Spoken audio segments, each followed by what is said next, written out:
Yeah, this is Ocean Park. Yeah, he's pretty well. He's pretty bright in himself. And, yeah, he's just had a quiet workout this morning, and yeah, I think he's pretty well there. Well, we've put a nomination in for the Cox Plate and the Caulfield Cup.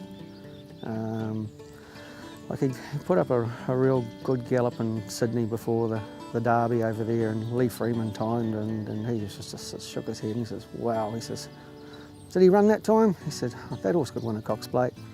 He's a colt, so you know, we'd love to win a Group 1 with him. I think he's got some residual value as a potential stallion. He's got a lovely pedigree. He's a lovely athletic Zabeel type of horse by Thorne Park. And so that's the plan, go to Melbourne, and hopefully we can pull off a Group 1 and maybe end up in the Cox Plate or the Caulfield Cup.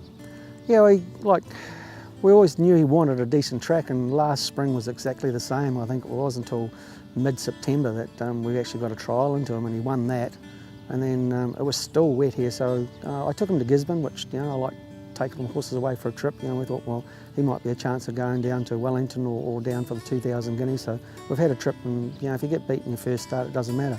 But we know he can travel away, and he won that. And then it was a big effort. I mean, I don't think it was the greatest ride, but I mean, it showed us what he had. And so then I stepped him into a 3-year-old race, and Chad Ormsby stepped in and rode him, and he won really well that day and beat a pretty good filly, well-bred filly of Graham Rogerson's. And so then we stepped him into the Guineas, and he just struck all sorts of traffic problems, and what he did that day, they run 134, he ran 133, and he still had 3 lengths to make up with 200 to go and just missed. Then I knew we had something. Horses just don't do that. And then he went to Wellington, and we were hugely confident down there. And so he just won doing handstands, and I knew he'd win, but not like that. And he still had gears. Up in the field, Cattell Day, Bloodstock, Wellington Stakes, and St Jason and Nashville Willa sitting down to get going. Here's Ocean Park getting there very quickly over on the outside. He's ranged up and put him away, I reckon, here. Have a look at Ocean Park, has come from second to last, and Chad Ormsby is driving it well clear from Nashville. Burgundy's arriving the last little bit, but woohoo, what a win!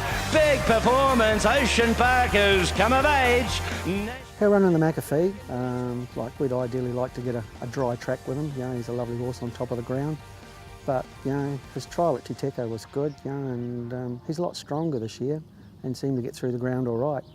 I think he's 10 times better on top of the ground, but he got through it. So we'll chance a hand at Hastings, and hopefully it dries out enough, and we'll kick off there.